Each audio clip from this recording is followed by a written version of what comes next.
जिसका मुझे डर था आखिरकार वो हो ही गया।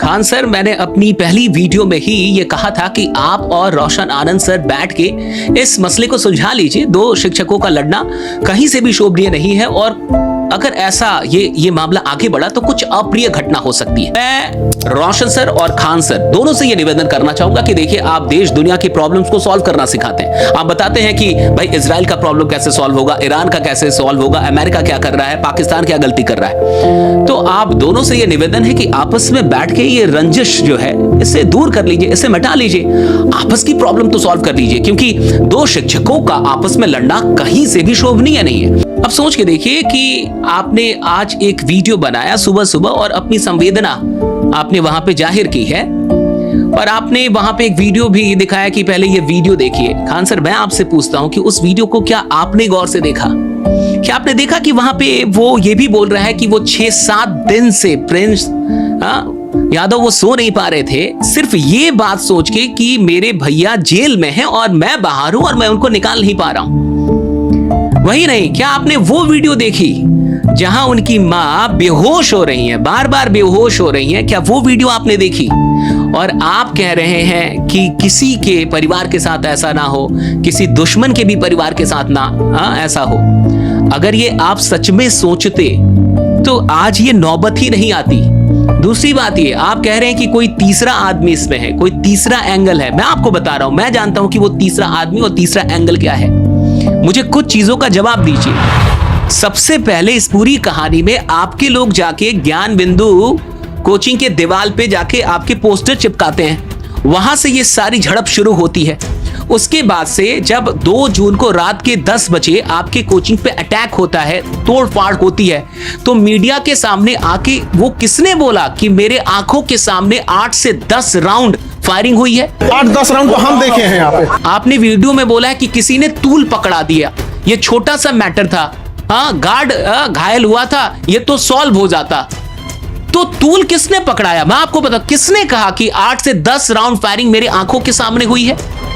किसने कहा कि ज्ञान बिंदु के जो संचालक हैं रोशन आनंद सर, उनका इसमें हाथ है? ये किसने कहा? किसी तीसरे आदमी ने कहा? दूसरी चीज, एफआईआर किसने की? एफआईआर आपकी तरफ से हुई ना। उस एफआईआर में आपने रोशन आनंद सर का नाम डाला, चलिए ठीक है, आपको उन पे शक था, आपको उनसे प्रॉब्लम थी, आपने प्रिंस यादव का नाम क्यों डाला? अगर प्रिंस यादव का आप नाम नहीं डालते तो उनको फरार होने की, उनको वहां भागने की, नेपाल तक जाने की क्या आवश्यकता पड़ती? वो कम से कम लड़ लेते ना अपने भाई के लिए वहीं रह के। दूसरी चीज, आप कहते हैं तीसरा एंगल है, किसी और के साथ ना हो, दुश्मन के भी साथ ना हो। मैं आपसे पूछता हूं कि जब उनकी गिरफ्तारी हुई रोशन आनंद सर की, सबसे ज्यादा खुश कौन था? आपकी ऑडियो वायरल हुई पड़ी है कि आप प्रशासन की बहुत अधिक बड़ाई कर रहे थे कि ये तो फिल्मों में होता है, इतनी त्वरित कार्रवाई, इतनी फास्ट कार्रवाई तो कभी होती ही नहीं है। आपने पूरे बिहार सरकार की और प्रशासन की बड़ाई की है। तो सबसे ज्यादा खुश कौन था रोशन आनंद सर की गिरफ्तारी से? वो भी छोड़िए, जब बच्चों ने प्रदर्शन करना शुरू किया कि रोशन आनंद सर को निकाला जाए, उनको जमानत मिलनी चाहिए, तो क्या आप गए वो अपना केस वापस लेने के लिए? आप गए सुलह करने के लिए? आप वहां भी नहीं गए। तो मुझे एक बात बताइए, तीसरा आदमी आपको समझ में नहीं आ रहा कि कौन है? ये तो बच्चे को भी समझ में आ जाएगा, इसमें कोई बहुत पजल नहीं है।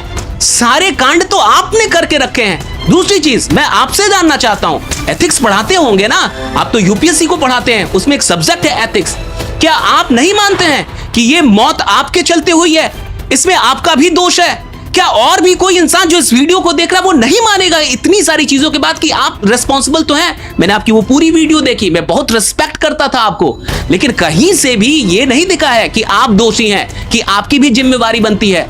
आज जब पेपर लीक होते हैं तो आप कहते हैं ना कि सरकार रिस्पॉन्सिबल है, आप कहते हैं ना कि सिस्टम रिस्पॉन्सिबल है, आप कहते हैं ना कि एजुकेशन मिनिस्टर रिस्पॉन्सिबल है, आप कहते हैं ना कि उनको भी इसकी सजा मिलनी चाहिए। क्या एजुकेशन मिनिस्टर खुद से जाके वो काम कर रहे होंगे? इसका कोई साक्ष्य है किसी के पास?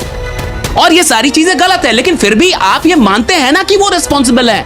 क्यों? क्योंकि भैया वो उनके अंतर्गत आता है, कहीं ना कहीं जड़ वो है, तो आप मानते हैं कि वो रिस्पॉन्सिबल है। आप अपने मामले में ये नहीं मानेंगे कि आप भी रिस्पॉन्सिबल है। कि अगर आपने ये सुलह कर ली होती, अगर आपने उन पे केस ना किया होता, उनकी गिरफ्तारी ना होती, तो ये सब कुछ नहीं होता। आप नहीं मानेंगे कि इसकी जड़ में आप है। आप नहीं मानेंगे कि अगर आपका अहम बीच में नहीं आता, आपकी नफरत बीच में नहीं आती, तो आज रोशन आनंद सर को अपना भाई नहीं गंवाना पड़ता। और वो भाई जिसके बारे में कहा जा रहा है कि वो शायद उनको मिर्गी थी, उनको कोई बीमारी भी थी, भैया वो 6-7 दिन से सो नहीं पाया है। जो आदमी 6-7 दिन से सो रहे, कितने स्ट्रेस में होगा। रोशन आनंद सर को भी किडनी की बीमारी है, वो भी किडनी के मरीज हैं। और आज हो सकता है कि आप शासन, प्रशासन, व्यवस्था सबको नियंत्रित कर लें, लेकिन एक मां की आह को कैसे नियंत्रित करेंगे आप? उस मां की आह लगेगी और ईश्वर आपको माफ नहीं करेगा। खान सर, बहुत दुख के साथ ये कहना पड़ रहा है। मैं आपकी भी बड़ी रिस्पेक्ट करता था, लेकिन आज दुख के साथ ये कहना पड़ रहा है। मैं रोया हूं रात में, क्योंकि एक भाई को गंवाने का क्या दुख होता है, ये कैसे समझेंगे आप? और आप कह रहे हैं कि मैं सब कुछ कर रही हूं, मैं कुछ भी कर रही हूं, जो वो लोग बोलेंगे मैं सहायता। आपसे कौन सी सहायता चाहिए होगी रोशन आनंद सर को? ऐसी कौन सी सहायता जो आप करेंगे तो जाके पूरी होगी उनकी? क्या भाई वापस लौटा देंगे? मैंने पहले ही कहा था सुलह कर लीजिए, मैंने पहले ही कहा था कि कोई ना कोई अप्रिय घटना घट सकती है, और आज आप इसके दोषी हैं। और अगर आपको नहीं लगता तो आके कमेंट पढ़िए कि आप दोषी हैं या नहीं।